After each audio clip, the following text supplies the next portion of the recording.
बीवी का गुलाम। भाई बीवी की बात सुनना हर समझदार व्यक्ति का फर्ज होता है, माना।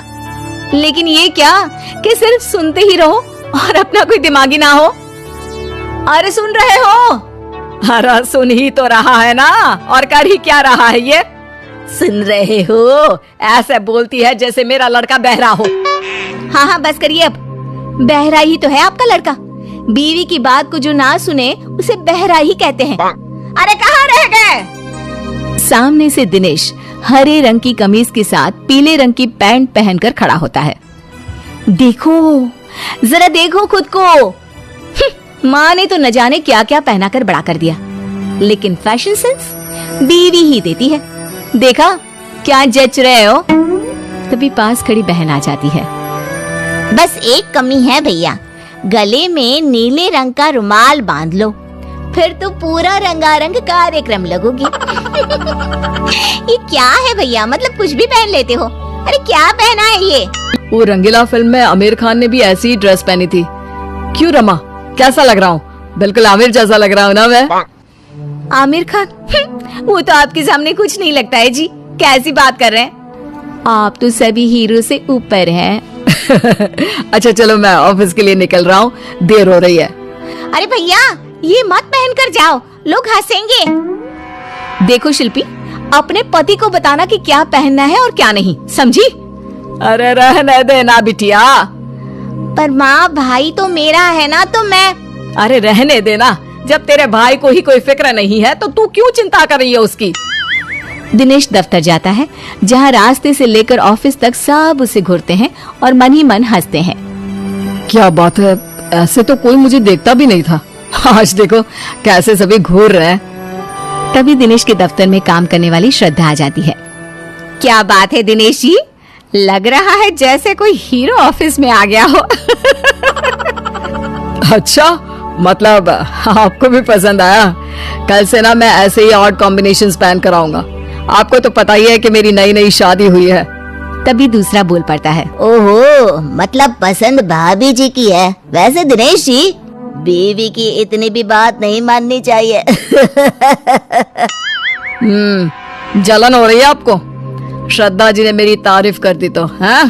कोई बात नहीं, जलिए जलिए। पति घर आता है, जहाँ बीवी उसका इंतजार कर रही होती है। कैसा रहा आज ऑफिस में? बस मिल गई थी ना वक्त से? अरे आज तो कमाल ही हो गया। अरे दूर से ही बस मुझे देखकर रुक गई, मैंने तो हाथ भी नहीं दिया था। और फिर क्या, सभी मुझे देख रहे थे। मैं तो आज ऐसा फील कर रहा था जैसे कोई हीरो।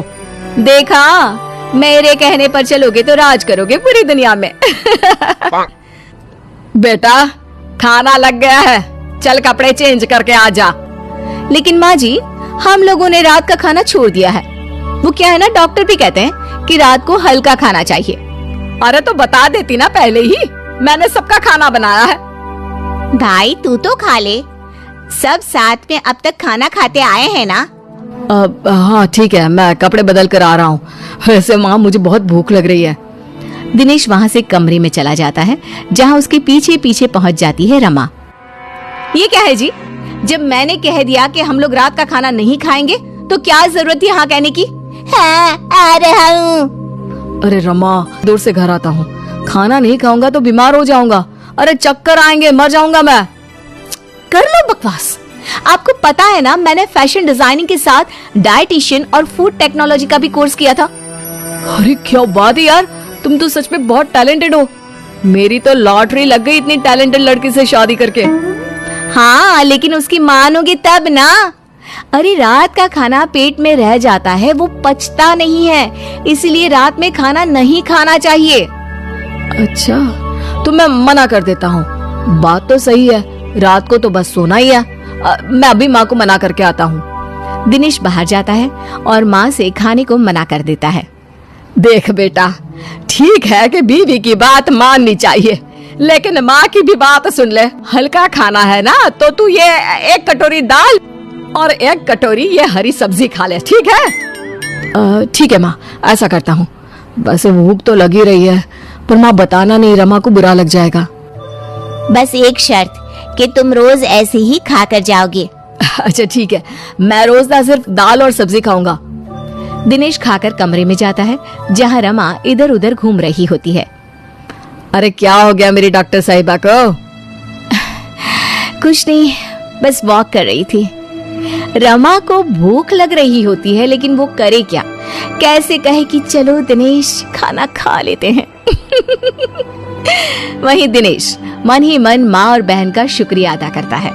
दोनों सो जाते हैं लेकिन आधी रात को। हाय क्या करूं, भूख के मारे नींद ही नहीं आ रही। चलकर देखती हूँ क्या क्या रखा है। रमा किचन में जाती है लेकिन बाहर ताला लगा होता है। हे भगवान, किचन में ताला कौन लगाता है? पानी पीकर ही सो जाती हूँ। अगले रोज जब सब नाश्ते के लिए बैठे होते हैं तो रमा, पूरी, एक और पूरी।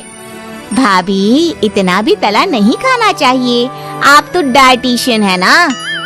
हाँ रमा, मैंने भी मेरी सहेली मैगजीन में पढ़ा था कि ज्यादा तला खाने से फेस पर पिंपल्स निकल आते हैं। अरे बस बहू, अब नहीं, 2 से ज्यादा बिल्कुल भी नहीं।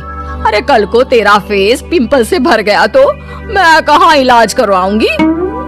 रमा जैसे तैसे आधा पेट खाना खाकर कमरे में चली जाती है और फिर होती है रात। माँ ला, जल्दी से दाल और सब्जी दे दे।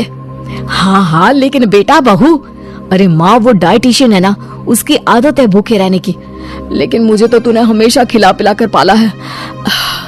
चल माँ, अब मैं चला अपने कमरे में। वहीं रमा एक बार फिर भूखी रह जाती है। दिनेश, वो तुम रात में खाना नहीं खाते हो तो तुम्हें कोई प्रॉब्लम तो नहीं हो रही है ना? दिनेश, जिसका पेट उसकी माँ के खाने से पहले से ही भरा हुआ था। नहीं तो मेरे लिए मेरी बीवी का आदेश सराखों पर। मैं नहीं खाता खाना, और सच्ची रमा बड़ा एनर्जेटिक फील करता हूँ मैं। रमा जिसका पेट पूरा खाली था वो सोचती है कि कहाँ फंस गई। किसी तरह रात कटती है और सुबह, भाभी वो आज नाश्ते में छोले भटूरे बने हैं, आप तो खाएंगी नहीं तो आपके लिए ये पालक उबाल दी है। पूरा घर बैठकर फूले फूले भटूरे खा रहा था, तभी रमा जोर से चिल्ला उठती है। नहीं हूँ मैं कोई डाइटिशियन, मुझे भूख लगी है, प्लीज मुझे भी भटूरे दे दो। मतलब तुमने डाइटिशियन का कोर्स नहीं किया है? नहीं, वो तो मैं बस तुम्हें इम्प्रेस करने के लिए। मुझे भूख लगी है। देख रमा, आज से ना अब ज्यादा होशियार बनना नहीं, समझी? माना बहू है तू, लेकिन वो मेरा बेटा है, तो आज से तू बहू बनकर रहना। और दिनेश तू, माँ मैं तो तेरा लाडला बेटा हमेशा